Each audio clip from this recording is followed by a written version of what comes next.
అమ్మా భవానీ లోకాల నేలే ఓంకార రూపమమ్మా, తల్లి నీ మహిమల్ని చూపవమ్మా.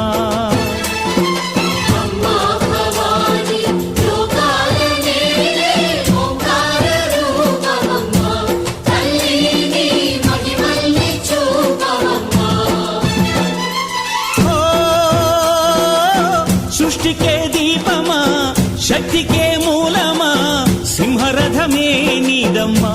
అమ్మ దుర్గమ్మ భక్తులను దీవించుమా.